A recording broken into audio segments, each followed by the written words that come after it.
We are super excited to be here winding out 2022. We have a great topic. But before we get to the guest and, of course, to the topic, I want to remind everybody, join the email list. It's absolutely free. Go to namitn.org and sign up. It's where you find out about great events like this, about the walk, about the gala, and, of course, about legislative advocacy that you can do from your home absolutely free. And it's super important. Remember, it costs nothing. We send about one a week, and we highly recommend it. All right, enough about that. Let's bring the guest of the hour, Executive Director Extraordinaire, Jeff Fladen. How you doing, Good morning, Jeff? Gabe. Good afternoon. We're in different time zones. Howdy. How you doing? So Jeff, you approached me. I don't even say that, but I'm 15 years. So people don't say howdy here. I mean, but they do say y'all sometimes. We say yuns. I'm from Pennsylvania, remember? Yuns? Yuns. Pop? Yuns. Soda? Coke? Yeah. Well, pop, soda, Coke, Diet Coke. I have it. I have it right here. I'm solid.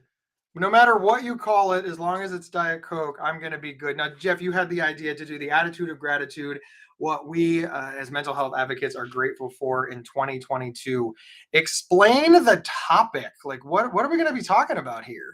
Well, this is a two-parter. We're doing two shows again next week, not only what we're for 2023. And I want to start with something about you, Gabe, because you got to be a visiting scholar at Oxford University. Tell us about that. Let's start with that. That's quite something. So this is on my gratitude list, and not because of me, although I was there, and I'm certainly very, very grateful and honored and humbled to have done it. So first, I a few months ago, I got an email from Oxford. I thought it was a joke. Sincerely, I thought it was a joke. It came in via my web form. They're like, "Hey, we want you to speak at Oxford," and I was like, "Sure." What, like Oxford, Ohio? How many states have a city named Oxford? And that's what I thought it was. But nope, it was the Oxford University for the Oxford Union. They've had many notables over the years, including Mother Teresa, Albert Einstein, and Bill Clinton, prime ministers, presidents, Nobel Prize winners, just on and on and on and on and on. And what they do is they invite people in to speak about various topics. They put together panels, they put together speakers, they put together Q&As. They just do this whole idea because Oxford believes in the diversity of opinion and concepts and ideas. And it occurred to them for mental health that they needed to have someone with a background with mental illness, someone who lives with bipolar disorder, but someone who has also done some work. So they told me that they were sort of looking for a unicorn, somebody that knew a lot about mental health advocacy in the States and somebody who also lived with serious and persistent mental illness. And they found me and they invited me to speak, and I said yes, and I did it. And it was incredible. I gotta say, it was absolutely incredible. Now, I could say so much more, but I sort of feel like maybe I should let you ask another question in there before I go on and on. I could talk about Oxford all day. Well, let's just say that I saw you at Stonehenge too, so I was grateful for that, because really the big picture for me here is about the peer movement. I lead with that there seems to be continued acceptance of the importance of peers in the healthcare treatment system, and people don't think of NAMI as a peer organization so much. Our peer caregivers, their family members that have one living with serious mental illness, and they came to our family class or support group. But I'm also grateful for acceptance of the value and importance of the peer voice in every system. So that's my first one for today.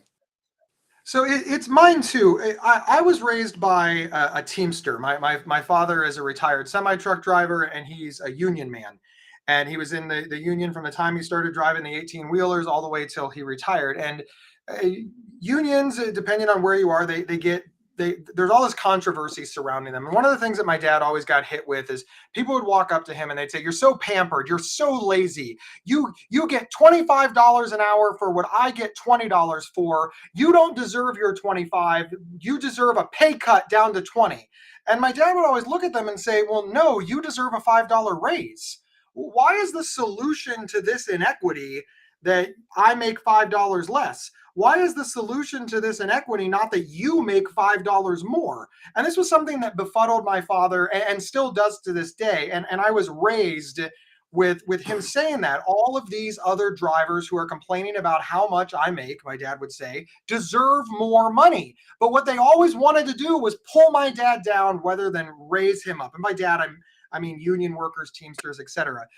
So this is my big message when I talk to caregivers, medical folks, law enforcement, NAMI's executive director, whomever. The peer movement sometimes gets this bad rap for trying to eliminate that thing and bring peer movement to the forefront and to the only. And I want to be fair. I am positive that exists. I know that exists. I've seen it with my own eyes. But that is not my movement. My movement is not to get rid of anything, and it's not to lower anyone. It's to raise the peer movement and myself up to that level. Just like in the example with the unions, I don't want everybody that's making 25 to make 20. I want everybody who's making 20 to make 25. And I really feel like with the Oxford thing, that's become more of a possibility. Oxford is a famous institution. It's an old institution. It's a well-respected institution, and they see the value of the peer voice. And I am sincerely hoping that people will see this and think to themselves, for their boards, their panels, their conferences, their meetings, etc., that you know what? It's absolutely imperative that we add, and there's the key word, add the peer voice. And in that way, I'm extremely grateful for that, because I feel like I'm representing not just myself, but all of the people like me, of which there are hundreds of thousands of people like me. And I am proud of No, that, Jeff. Gabe, I am. there's not hundreds of thousands of people like unique, and I'm going to add that on the I'd be more grateful if we could raise some of the people working in actual peer positions. So NAMI, of course, is large, and people are sharing their experience and their hope and sharing with others. But a lot of the peer jobs that I see posted are paid really, really badly in NAMI, because I will pay for experience the same as degrees. When I hire buyer, always degrees, and we try and pay for the level of experience that people come. But we do have. I'm not grateful for the pay scales yet, but I am grateful for the recognition of peer as part of our crisis centers, in emergency rooms, psychiatric units, and it doesn't replace therapists, as you said, but it ought to pay, too. So that's a little sneak preview for my wish for the future is really workforce gets paid a little more. So more about that next week. So you want to add something to my list after peer? So you want me to share the next thing that I'm grateful for in 2022? So you're the host, so I want to make sure that I have me. your permission, Jeff. I want to talk about telehealth for a minute. Now telehealth is not something that came apart in 2022, but I was really worried that as the pandemic waned, telehealth would go away. I was very, very happy that one of the silver linings to the pandemic is that telehealth, especially in mental health, became more of a thing. Online therapy, online psychiatric visits, med checks, etc. It opened up services for people who did not have the infrastructure, did not have rides, did not have bus passes, did not have supportive families, did not have cars, to get better care. And I could certainly fall down a rabbit hole in explaining all the other benefits to telehealth in psychiatry. But I was worried. I was worried that when the pandemic began to wane and when things got, quote, back to normal, that telehealth would start to get restricted, that it would fall out of favor, that people would start rejecting it, that there would be, I believe that the words that I'm looking for are pushback. So I'm very happy that in 2022 that telehealth in psychiatry, which I'm a mental health advocate, so I don't know how it's doing in other areas, but at least in psychiatry, mental health therapy, telehealth is held very, very strong. And I am very, very happy about that. I'm with you on that. I'm a fan of telehealth. Now there are some people that say on that's probably true. But you know what I've not heard anybody say about telehealth? We still have stigma about getting mental health treatment. And if you were going to see it to the office and be in the waiting room of the therapist, and people don't like to go to therapy because they thought somebody might see them in the waiting room. So just that, but really the big that I like it. Not that I'm saying it should be all therapy and it's the only way and all. At NAMI, at least in Tennessee, we're concerned about our rural areas that don't have the resources, depth of resources that you have in Colorado or Nashville, where I live, and particularly if it's a specialist, so that he knows about GBLTQ issues and and uh, and you, you can find more somebody that you think has issues if you have access to people, not just in your local community where there may be very less when you get into rural areas and those kind of things. So I appreciate it. I'm glad we have it. It's also it takes a lot of time. Like back to in the cities where we do have resources, and it took a while to get there, and you go early in the morning before work and traffic can for an hour, and if you're working or you have a family or you're in school, that's a barrier to options for more people. I'm a fan of that. I am So I'm always going to going to give be you a fan one. of people getting the care that they need where they need it. We said a lot before the pandemic, and we still say that we need to meet people where they are. We need to meet people where they are. But before the pandemic, when the mental health community pointed out that meeting people where they are is a lot of people don't have access to cars, time, childcare, etc., or they would just feel more comfortable getting care in their homes versus the daunting task of going to an office or going to a hospital or being evaluated in other ways. There was just such pushback, and it really made me. It's like, what happened to meeting people where they are? So I'm really really happy to see it grow, and I want to say, Jeff, you hit the nail on the head. I live right now in Central Ohio. It's a big city. It has a couple of million people. I have every type of therapy imaginable in by the dozen. If I don't like one therapist, I can find another therapist who specializes in the same thing. But we get out into the rural areas, and suddenly there's three therapists, and they all went to high school with your dad, right? Or they know your grandma, and they don't specialize in the thing that you want. Or maybe the therapist is even a family friend. It's like, hey, you can go to the therapist. Yeah, but that's Uncle John. He changed my diapers. And these are real concerns that I don't think people often consider. And to your point, now there's a much wider array of care that people can get. And it does go back to that. I want to pin this whole thing on the mental health community has said for years we need to meet people where they are. And I believe that is now a promise that we are delivering on in this way. And we're continuing to do so. To wrap this all up in a nice bow, see, I'm keeping the holiday theme, Jeff. I am Yeah, very, very glad that is not waning. I was sincerely worried that it would, and I hope it continues to go strong. And I have more of a reason to believe that it will. All right, Jeff, nice little segue. I'm What's your grateful next for grateful thing? yeah, I'm grateful for a, a gift that you could one if you're concerned about mental illness and mental health, and that is the new by the medical director of NAMI, Dr. Ken Duckworth, and it's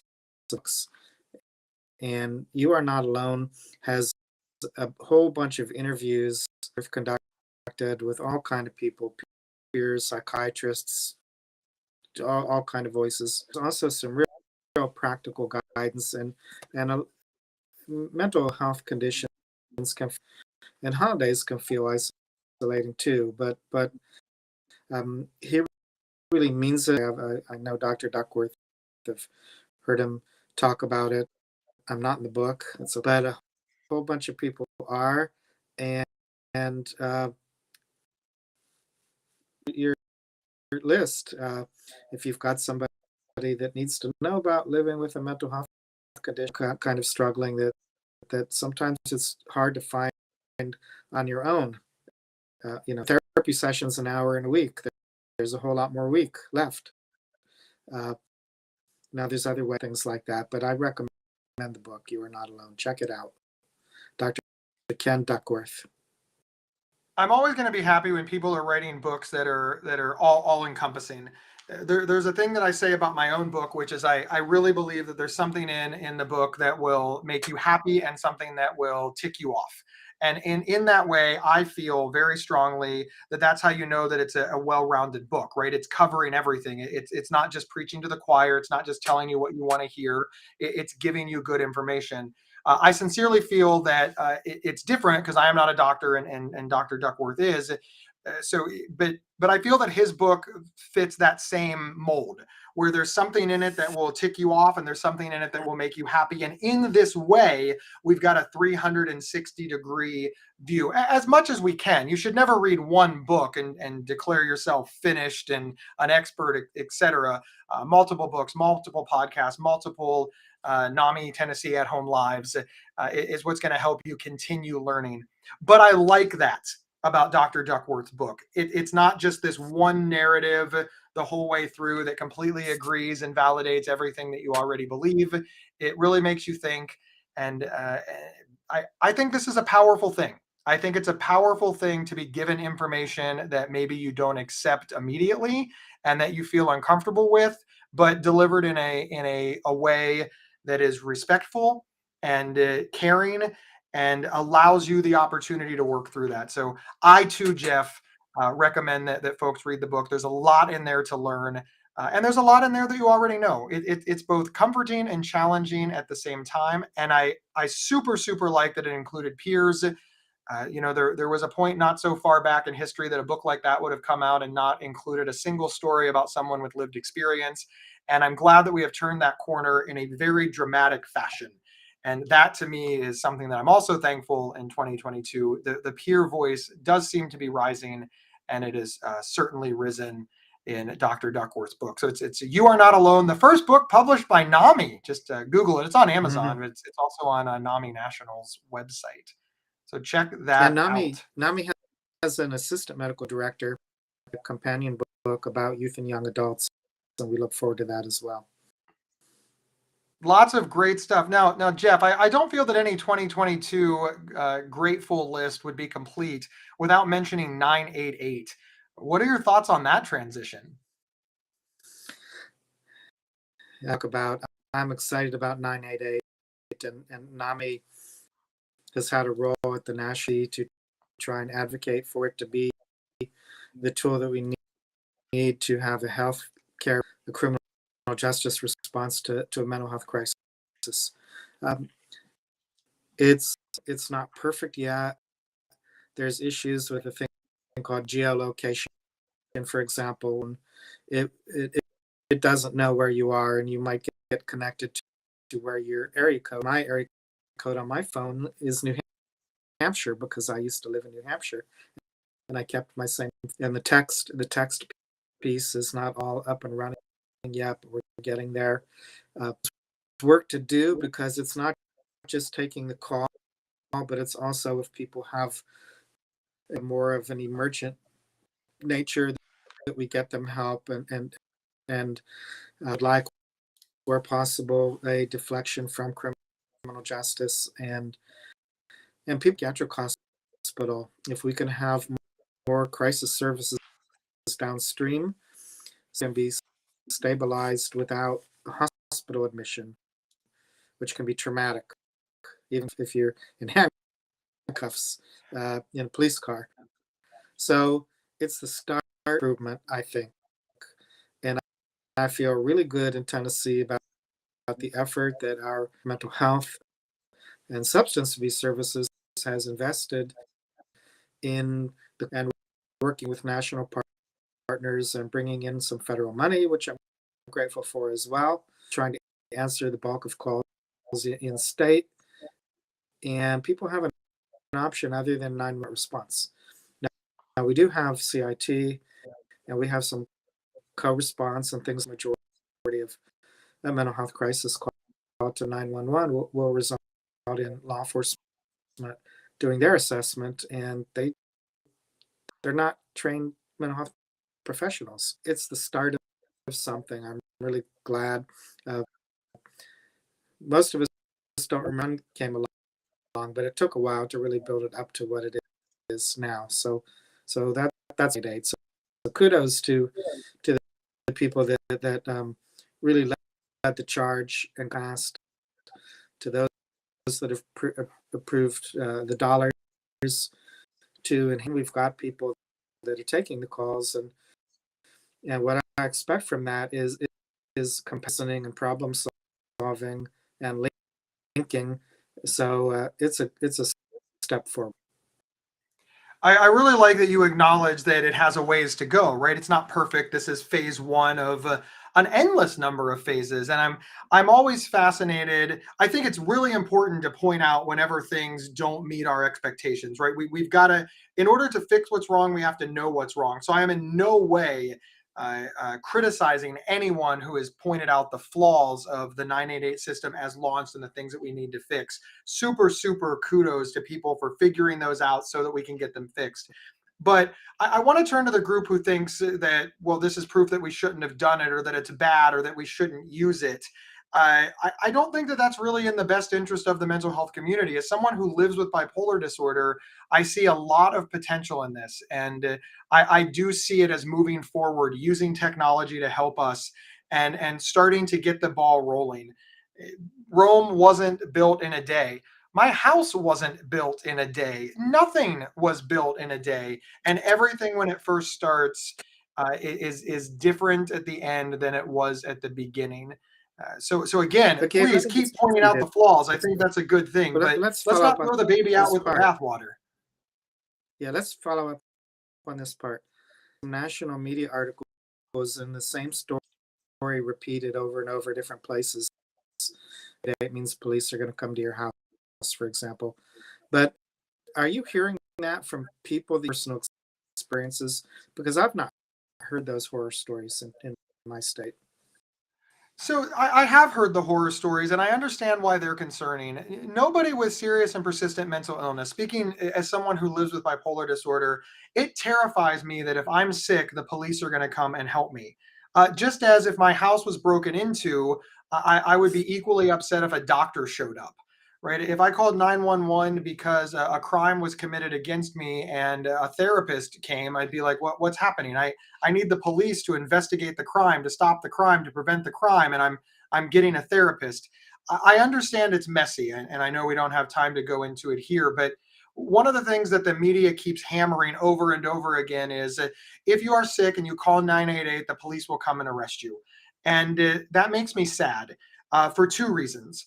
The first reason is because they're not entirely wrong.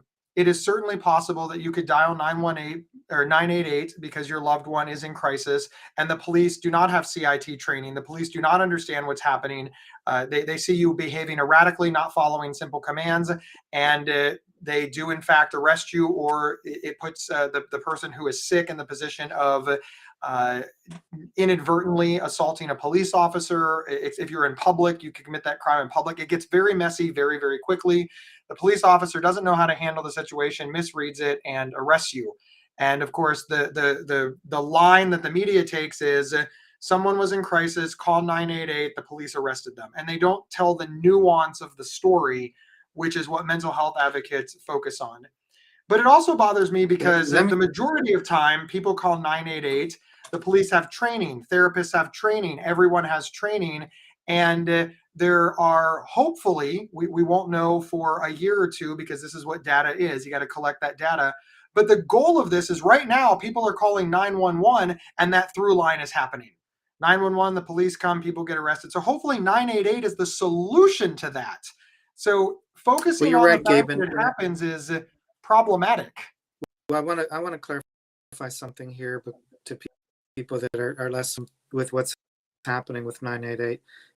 If you call 988 and say, I have a gun, as part of your crisis, the police will come where there's clear potential danger, um, or a call and someone's threatening to kill me and they have a knife, my love, my whatever, you might as well call 911 in that case, because if it's absolutely clear to safety and health, but when we just call 911, there's no triage taking place.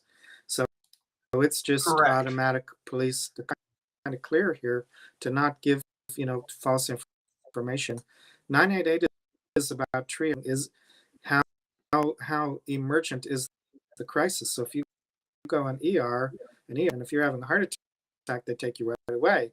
And if it's something else, like you got if severe pain, you may be waiting a while for the heart attack. So I think that in the 90s, I've seen some advanced data already.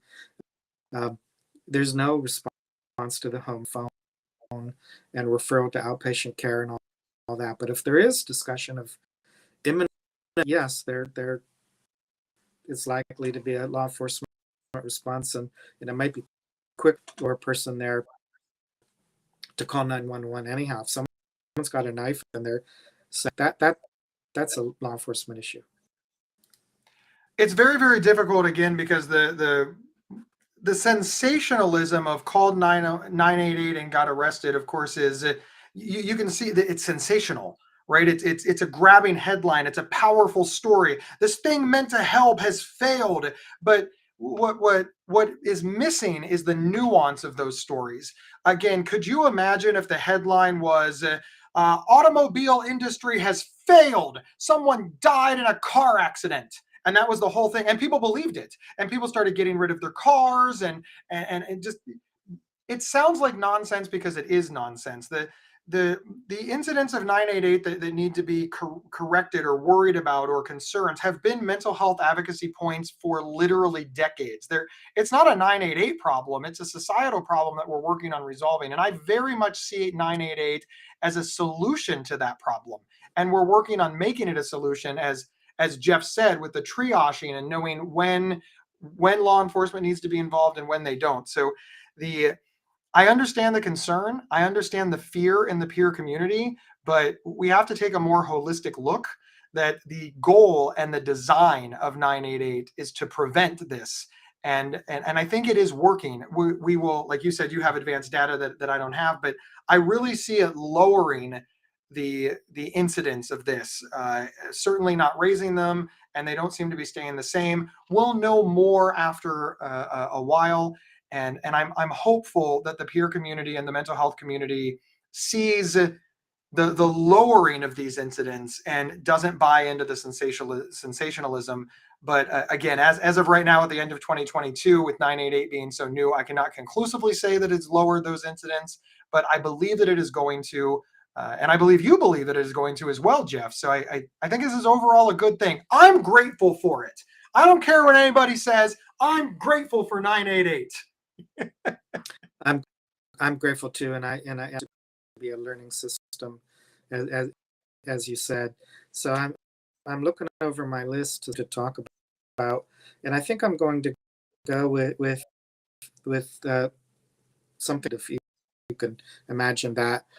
But I remember when AIDS out, and I lived in your city at that time, and it was very scary if you knew someone that had AIDS, or there's someone in your family, or just for it, and it looked like death. And now Magic Johnson, I think, a very famous person, basketball player, he had AIDS and treatments, and it's not gone. Um, and that's a similarity with COVID. It's a social animal, and we do crave interaction with other people. I happened for the last year and a half, and I got to go to Washington and see people in person, related to the board and other. I hadn't done anything like that. So, I mean, you and I spoke earlier in the year. I wear a mask in public, and this winter it's looking like that might be a good thing. Speak with masks at the conference that we with the drug court professionals in Nashville. So we're getting out more, and it's not as scary. People are in restaurants and concerts and those things. So some are more, and some have more risk factors than others. But we're a lot closer to normal life. I, I don't know what normal life is, but we're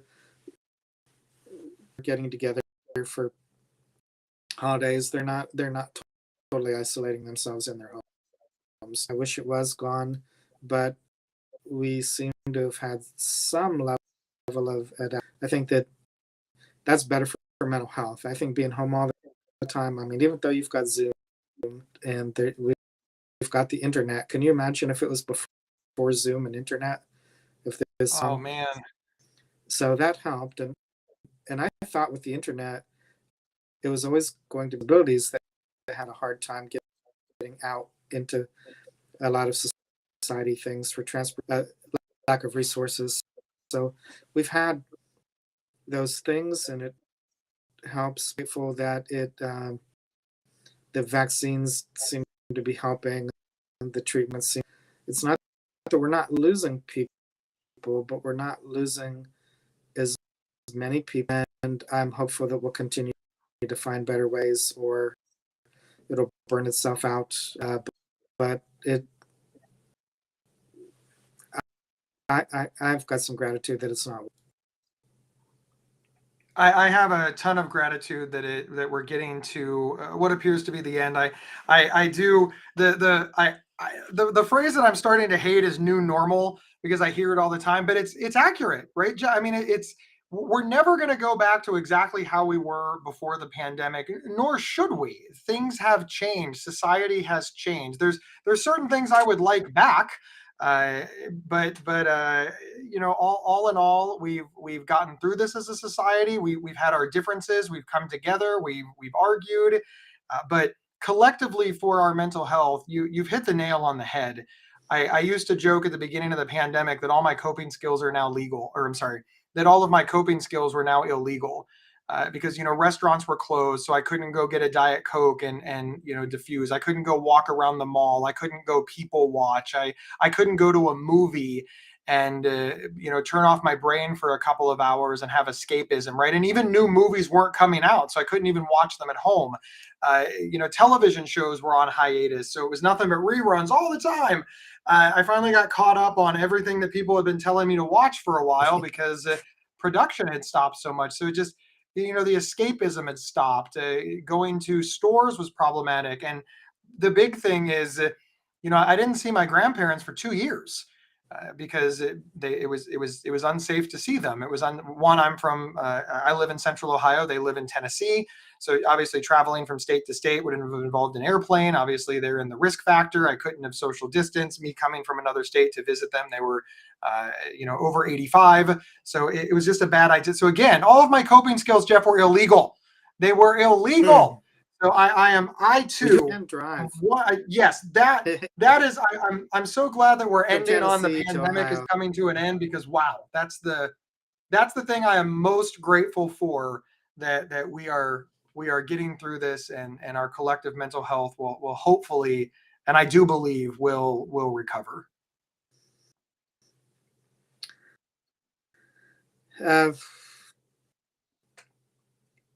I've left them speechless, ladies and gentlemen. Well, I'm looking at my list and covered it except for one thing that this is about NAMI that Mackenzie Scott, that used to be married to Jeff Bezos, and she made a gift of $30 million.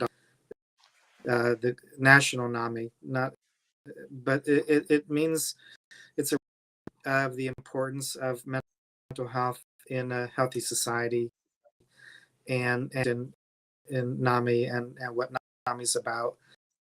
And some of this money is to states and will be flowing to NAMI affiliates.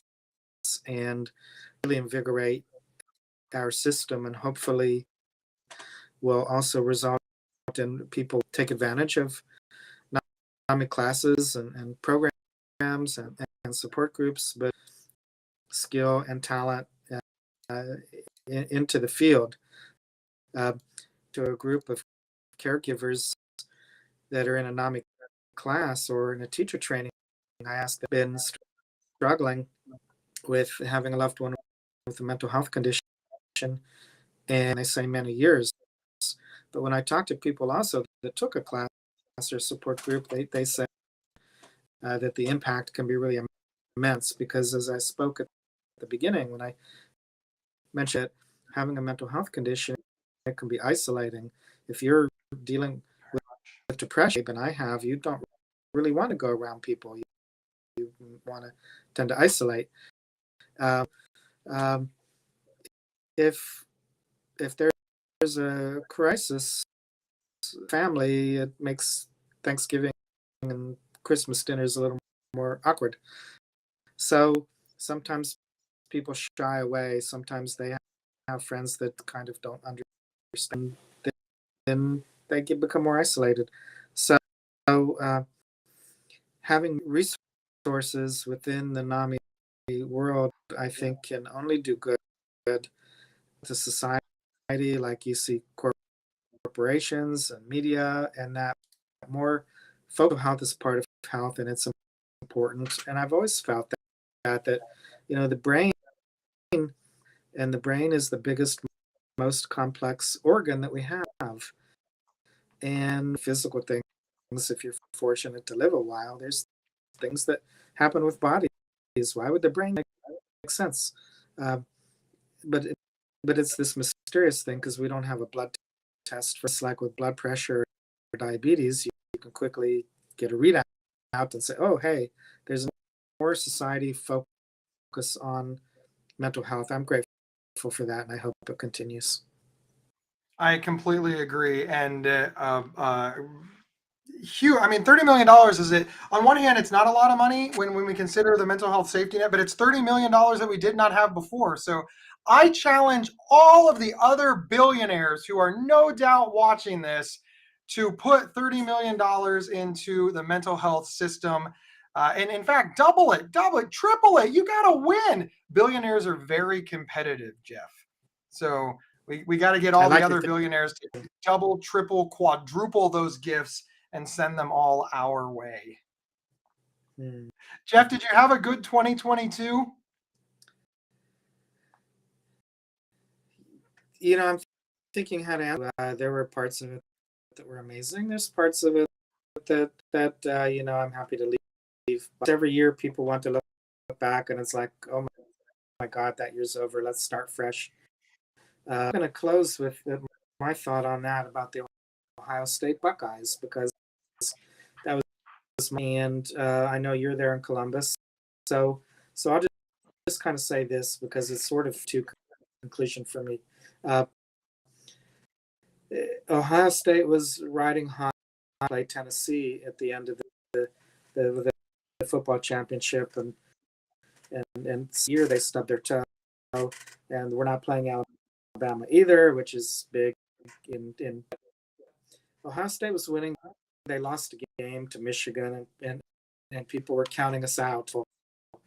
And here we are, going to be playing in New Year's Eve against a chance to play for the championship. So that tells you that there can be a failure, and things can be really bad. And everyone probably had that sometime. And all of a sudden, fortunes can turn, hard work can pay off, can kick in, and here we are back in the game. So that. I hope we redeem ourselves. And we'll get a rematch against Michigan if OSU wins their game, Michigan wins their game, OSU Michigan for the national title.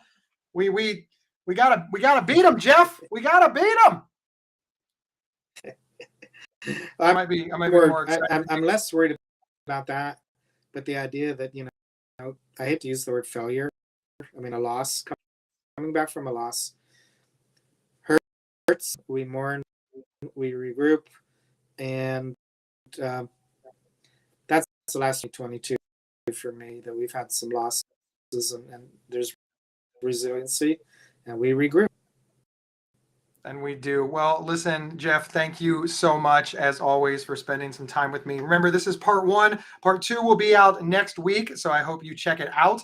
But in the meantime, you got a week to kill. So join NAMI Tennessee's email list at namitn.org. It's right there. We put it right on the screen for you. We couldn't make it any easier. Thank you so much, everybody, and we'll see you in a week. Happy holidays, everyone. Wave, Jeff.